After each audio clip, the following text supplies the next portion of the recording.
Seorang ustadz susah diatur. Pang banget kan? Pang banget loh. Minta sumbangan di jalanan. Begitu anak jalanan masuk sekedar menggunakan toilet, curigai. Mestinya masjid adalah tempat bagi para pendosa untuk mengadu. Harus jadi oase. Bu, lo hebat. Gue banyak belajar sama lo. Nangis gini. Satu hari panggil nama saya di alam Barca. Saya punya teman namanya Chef Haryo. Saya juga panggil antum nanti.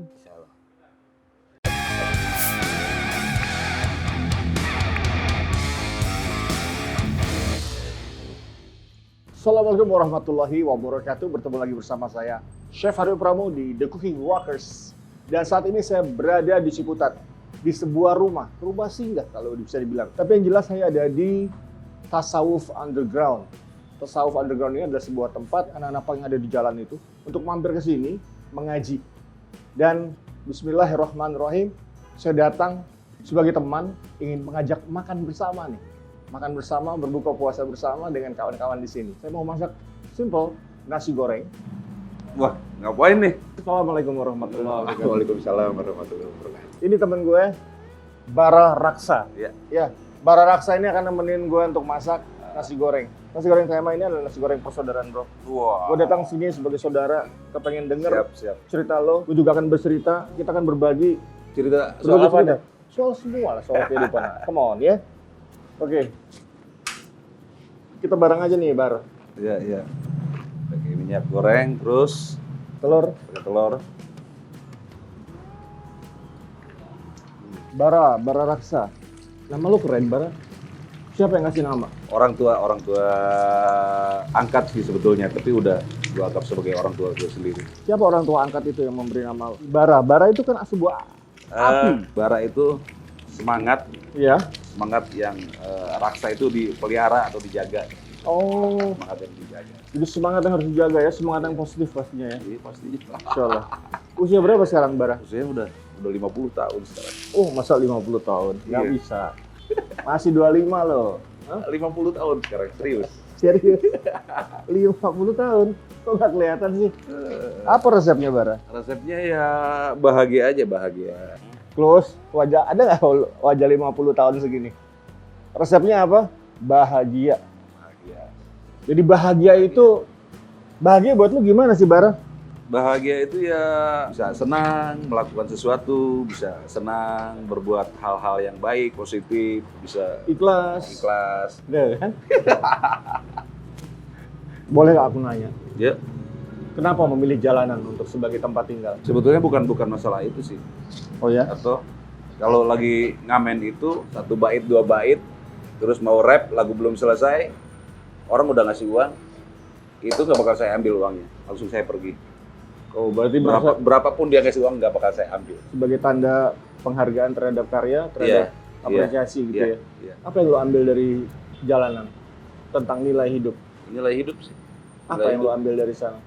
Tentang kejujuran berkarya, kejujuran ya menghargai proses kita dalam dunia jalanan. Saya dengar katanya nih, dunia jalanan itu keras ya. Ya. Seperti apa sih kerasnya itu? Tapi kok masih bisa senyum manis loh. Insya Allah. Ya keras lah. Coba kalau kita Apa datang kerasnya? Kasih tahu dong, kita kan nggak pernah tinggal di jalan. banyak hal sih. Satu hal aja. Satu hal aja. Hmm. Ya dunia tipu-tipu. Ini tipu-tipu. Itu di jalanan udah pasti. Kayak gimana tipu-tipunya misalnya? Ya banyak hal. Saya nggak bisa ceritanya. Karena setiap daerah pasti ada cerita-cerita tersendiri. Setiap daerah pasti ada pengalaman ya. Dengan pengalaman lu di jalan, lu bisa ngelihat orang nggak sih bahwa ini orang hatinya bagaimana? Oh iya, ketika ngelihat orang tampangnya begini, wah orang kayaknya baik. Oh ini orang kayaknya nggak baik, nggak bener.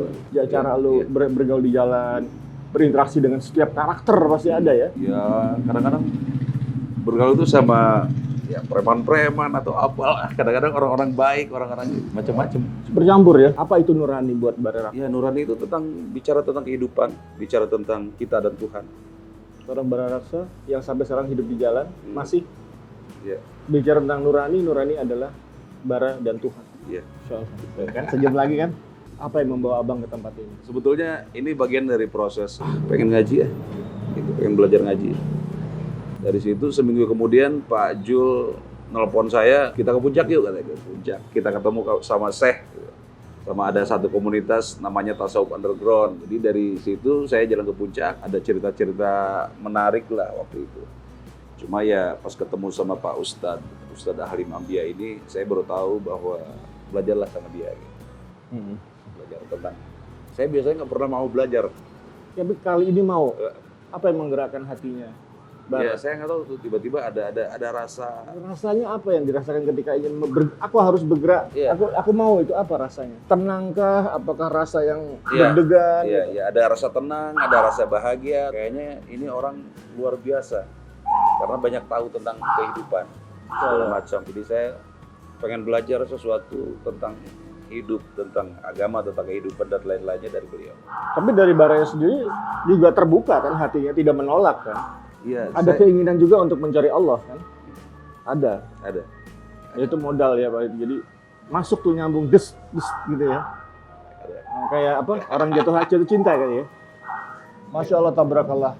Pertemuan saya dengan Bara Raksa tadi, banyak sekali kita mengambil ibrah, mengambil manfaat bahwa hidayah itu mahal bro. Tidak semua orang bisa, tidak semua orang terpilih. Dan karena hidayah itu juga, si penerima hidayah juga harus mencari Allah, mencari zat itu sendiri. Dan saya sekarang sudah masakkan nasi goreng. Dan ini saya juga sudah membawakan nasi goreng untuk kita berbuka bersama nanti dengan kawan-kawan dari Tasawuf Underground. Dan sesaat lagi saya akan bertemu dengan seorang ustadz yang menggawangi tempat ini. Siapa dia? Ikuti terus bersama saya, Chef Haryo Pramu, di The Cooking Rockers.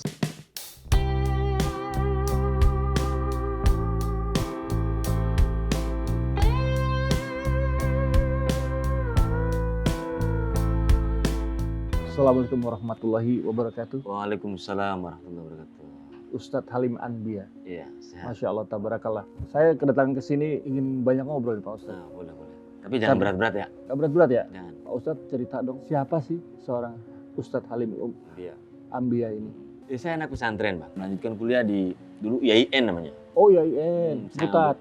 Ya, IAIN. Kita saya ngambil jurusan filsafat. Lalu saya S2, saya di Kuala Lumpur ngambil Tamadun Islam, sejarah peradaban Islam. Setelah pulang dari Kuala Lumpur, saya sempat mengajar selama 4 tahun di IAIN, di UIN. Karena saya susah diatur, terus maunya pekerjaan yang saya sukai. Seorang ustadz susah diatur.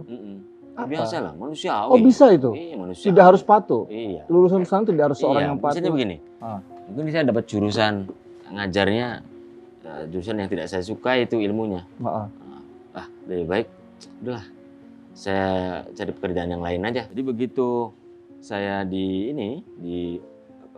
penerbitan, ya, suka menerjemahkan, mengedit karya-karya kitab-kitab klasik, ya, dari bahasa Arab ke bahasa Indonesia. Lalu juga saya jadi editor untuk beberapa penerbitan. Itu didasari atas kesenangan memang. Kesenangan. Saya hobi. Memang ada interest ke sana gitu. Betul. Ini koleksi buku saya. Saya Masya punya Allah. 1.500 judul buku. Masya Allah. Koleksi saya. Karena saya editor, saya juga penerbit. Sampai pada akhirnya sebagai freelance editor susah diatur juga. Sebagai freelance editor susah diatur. Susah diatur juga. Berangkat dari kegelisahan saya itu, kan saya naskah banyak. Saya editor, saya tahu karya klasik, terjemahan-terjemahan saya tahu, koleksi saya banyak. Hingga akhirnya saya berkeluh kesah melalui media sosial. Saya bikin fanpage di Facebook. Saya gunakan Facebook untuk oretan-oretan karya-karya klasik. Yang orang pesantren atau orang akademik sendiri mencari itu. Terjemah-terjemah ini. Terutama yang berkaitan dengan tasawuf. Karena itu saya sebut fanpage ini sebagai Tasawuf Underground. Komunitas orang yang belajar ilmu tasawuf secara sembunyi-sembunyi di dunia maya secara underground. Makanya disebut tasawuf. Tapi definisi underground itu sendiri, secara diam-diam. Ustadz sudah tahu. Tahu. Ini berhubungan dengan penggemar musik barangkali? Yes, exactly. Absolutely you are right. Anak band juga. Iya, jadi suka pada musik. Musik. Tapi musiknya apa sih? Pak Ustadz musik apa dulu? Rahasia. Oh, rahasia. Saya tidak fanatik. Oke. Musik. Lalu, ternyata orang yang ingin belajar tasawuf di media sosial itu banyak. Terutama yang membutuhkan rujukan ilmu agama yang otoritatif. Saya banyak orang belajar agama, sumber rujukannya tidak otoritatif. Ya.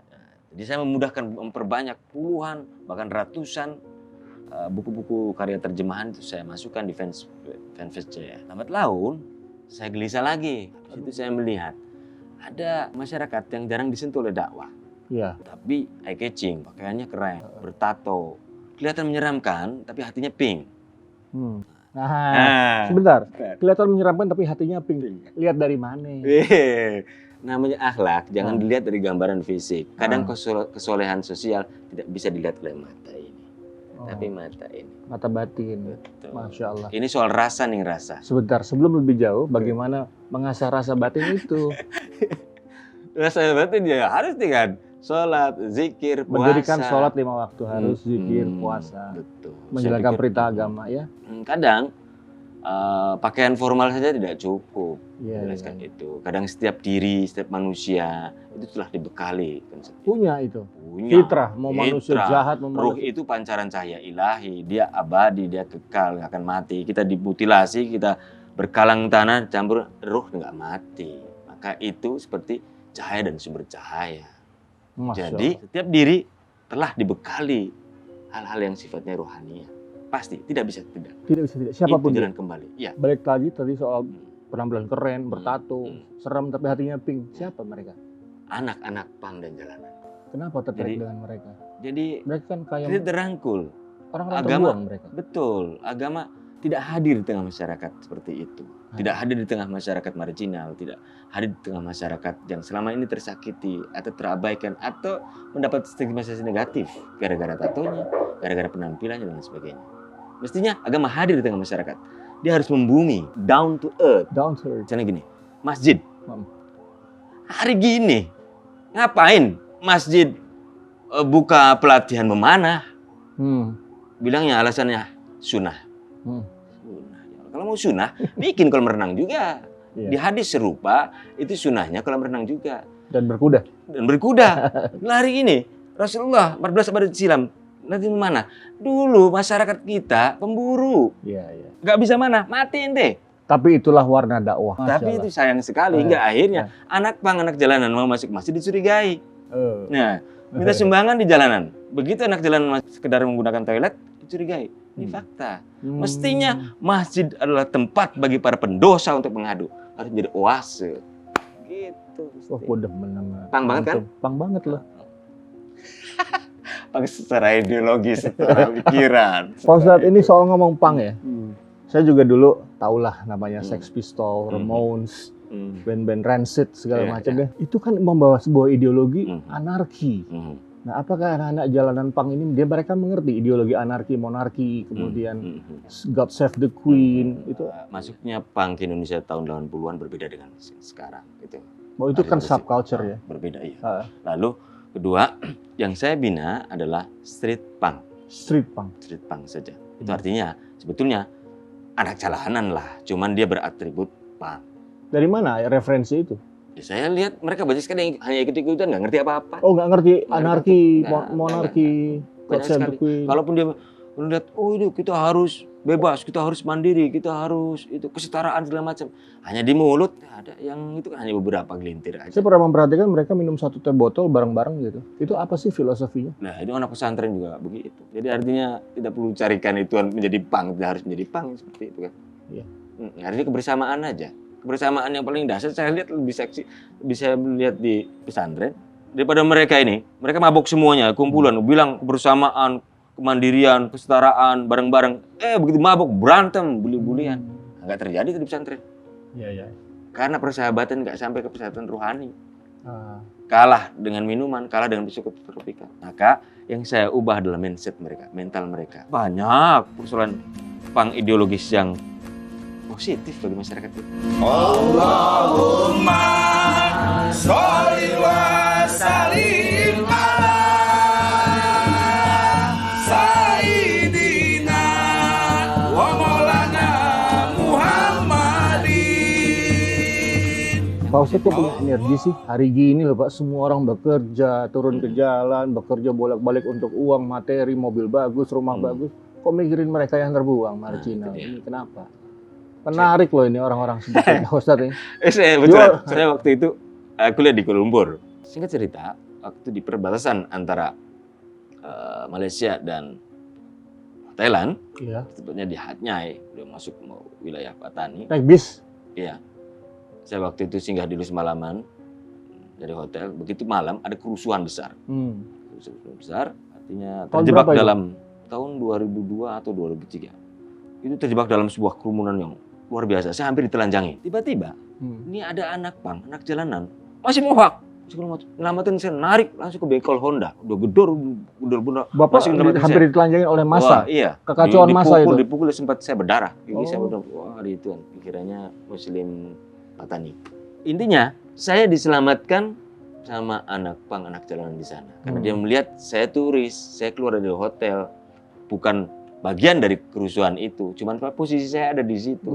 Iya. Pak Ustadz waktu itu pakai baju muslim, baju libasul taqwa. Waktu itu ini peci putih saya. Peci putih. Oh. Karena saya keluar masjid itu mau lihat Jumatan waktu itu. Iya. Jadi saya itu waktu itu ada masjid. Dari sejak itu tuh saya nggak berani lihat orang hanya dengan casingnya saja. Oh, Allah menegur dengan Habis itu saya belajar tasawuf, ilmu tenang hati, nggak boleh ngitukan orang. Marah-marah dikit boleh lah, tapi kalau lawan sampai masuk ke hati jangan. Iya. Habis itu saya ngelihat ini kan media sosial, begitu ngelihat persoalan dakwah ini timpang ini. Kita harus masuk ke ranah ini. Gitu. Ternyata tidak begitu sulit masuk ke ranah mereka. Iya. Misalnya begini, anak jalanan kan suka ngopi. Saya datang ikut ngopi bareng. Nah, saya biasa ngopi waktu di pesantren, waktu di kampus juga biasa ngopi segelas beramai-ramai biasa gitu. Cuman ya, luar biasanya kan karena mereka mungkin biasanya nggak ngopi doang gitu doang. Tapi ketika saya hadir sebagai sahabat, harus selesai masalah. Faktanya mereka tuh hormat banget sama orang masjid. Iya. Lihat sendiri, orang tato, ininya tato juga macam. Cium tangan sama saya, padahal saya nggak nyuruh. Ada penghormatan kepada ilmu, ada penghormatan kepada tokoh. Disebutnya anak-anak artinya sebetulnya hatinya kan bagus sekali gitu. Cuma selama ini kita ngelihat zahirnya saja. Mereka yang paling mereka hormati itu masjid, institusi kampus. Hormati sekali. Nah, makanya saya gunakan ini saya. Kawan-kawan dari UIN, dari Universitas Pancasila, dari Universitas Sahih, dari UI, Budi Luhur, itu sini berkunjung, bikin kegiatan di sini. Apalagi sekarang ada 27 skripsi dan tesis yang meneliti tentang konsep pemberdayaan yang kita lakukan. Pemberdayaannya tasawuf underground. Itu tuh memudahkan apa? Supaya anak pang dan jalanan punya sahabat kaum akademik, kaum terpelajar. Nah kalau misalnya kawannya tetap pang lagi yang di jalan, anak jalanan lagi, anak silver, ya ngambok maning.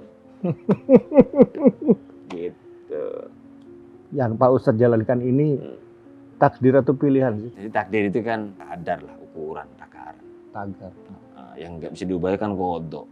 Doa bisa merubah takdir. Nah, maksudnya ini jalan hidup. Saya pengusaha, saya ada gaji sendiri, istri saya punya usaha, bisa mencukupi Tuhan. Kebetulan saya suka ngobrol nongkrong, main musik sama anak-anak.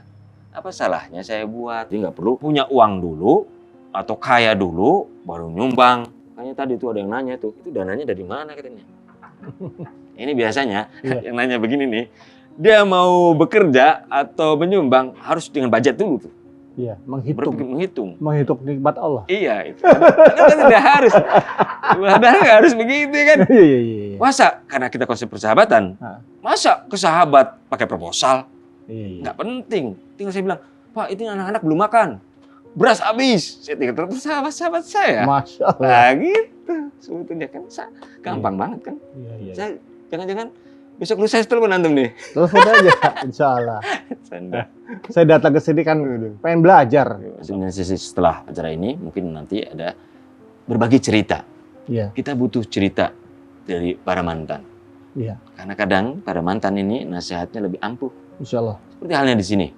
Anak-anak yang ada 26 di sini membantu saya melakukan rekrutmen. Karena mereka kan sudah hijrah nih, sudah totalitas, sudah berbenah, sudah tidak lagi mabok, sudah lagi jalanan. Nah, 26 anak ini membantu saya melakukan rekrutmen. Maka anak-anak itu butuh berbagi cerita dari antum yang luar biasa, cerita agar menginspirasi. Karena kadang success story itu kadang berasa di hati itu kalau langsung dari mulut sumber orangnya. Gitu. Insyaallah. Jangan. Tetap bersama saya, Chef Haryo Pramo di The Cooking Rockers.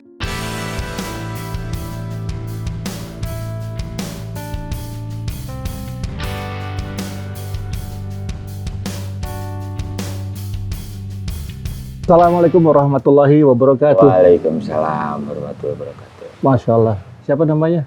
Boy Maulana. Boy Maulana. Boy Maulana. Asalnya dari mana? Asalnya dari Bukit Duri, Tebet. Bukit Duri, Betawi. Iya. Ente Betawi. Lahir tahun berapa? 23 November 1975. 23 November 1975. Berarti usia 46 ya. Ceritanya gimana bisa hidup menjadi punk atau anak jalanan nih, Bang? Ya karena keadaan aja. Karena keadaan. Mulai kapan hidup di jalan? Dan kenapa? Mulai dari masih 4 tahun kalau nggak salah deh. Bokap nyokap udah nggak ada? Dia nggak ada. Meninggal atau hilang atau Iya gitu. cerai Kalau atau bokap meninggal, bokap meninggal? Karena keadaan tidak ada yang ngurus gitu ya? siapa yang ngurus? Cara bertahan hidup di jalan bagaimana? Ya jangan males udah. Jangan males. Jangan males. Tidak berlaku hanya untuk pekerja kantoran, untuk pekerja apapun ya. Orang jalanan pun juga punya moto, jangan males untuk bertahan Jangan hidup. males. Ya kalau mau makan ya harus cari. Carinya gimana tuh, Bang? Kalau kita kan kerja, digaji, dapat duit. Ya gimana caranya supaya dapat makan? Cara baik apa cara nggak baik? Ya cara baik lah intinya mah. Cara baik. Ya kalau nggak bisa cara baik, cara nggak baik juga apa. Bang, cara ini menarik nih. Bang, banyak orang sekarang nih yang udah sekolahan nih, yang kagak punya bekal agama. Kagak tahu gimana cari makan. Nah, kita makanya mau nanya sama Abang, mantan jalanan. Gimana sih cara cari makan di jalan itu? Caranya aja, cara yang paling cerita aja deh. Pengen tahu gitu. Kita nih kadang-kadang bingung nih cari duit. Jangan bingung, mintalah sama Allah lah. Minta petunjuk. Ya sekarang. Ya dulu gimana itu? Ya dulu ya gimana caranya supaya bisa bertahan hidup. Coba kasih contoh. Nih, misalnya lapar nih. Lapar gue mesti makan. Misalnya gimana? Kasih tahu Minta kita. lah, yang penting kan nggak nyolong.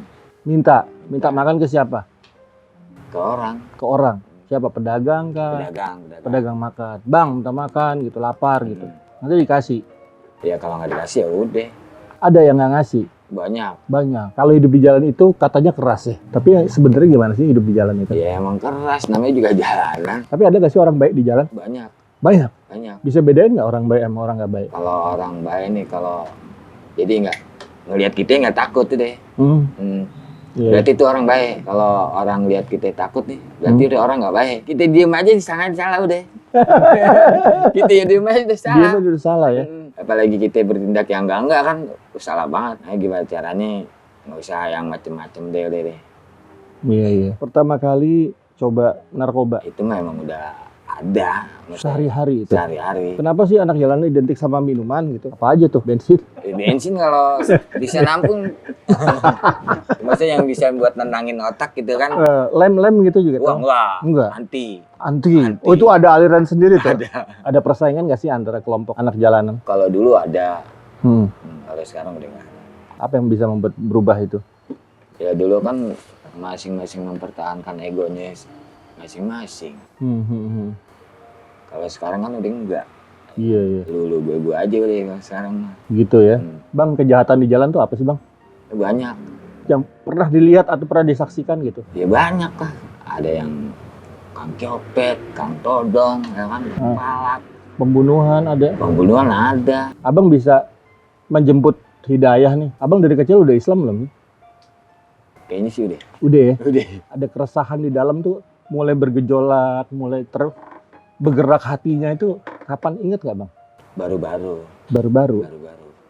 Kapan itu, Bang? Bulan-bulan kemarin kalau nggak salah. Masya Allah. Baru bulan kemarin. Belum lama maksudnya. Iya. Gimana ceritanya? Aku pengen denger. Kalau nggak punya bekal buat ke akhirat ya bahaya juga, Bang. Iya. Oh, tahu mati. Ya semua orang kan pasti mati. Dari mana tuh pikiran tuh? Semua orang pasti mati. In kullu nafsin za'iqatul maut. Semua orang pasti akan merasakan kematian. Dari mana? Dengar aja kan kayak Pak Ustadz Alim. Iya. Sering ke kolong tuh pengajian.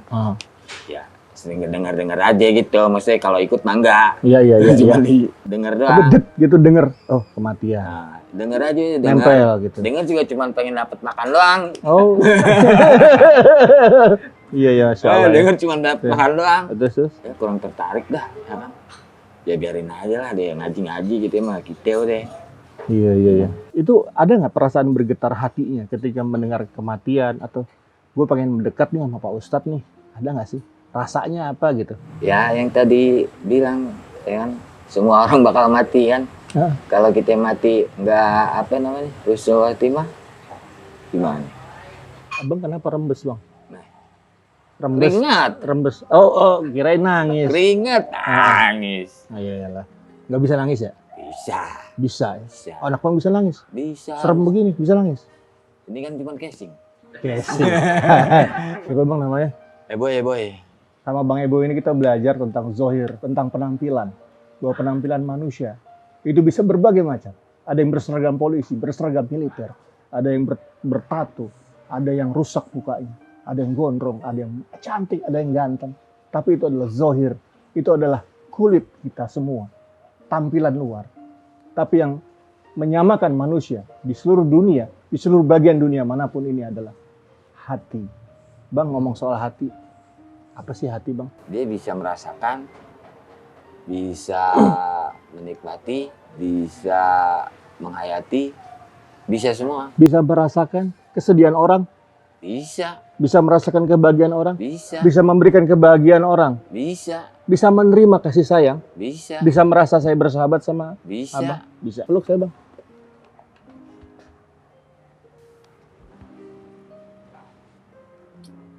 Bu, lo hebat. Gue banyak belajar sama lo. Nangis gini.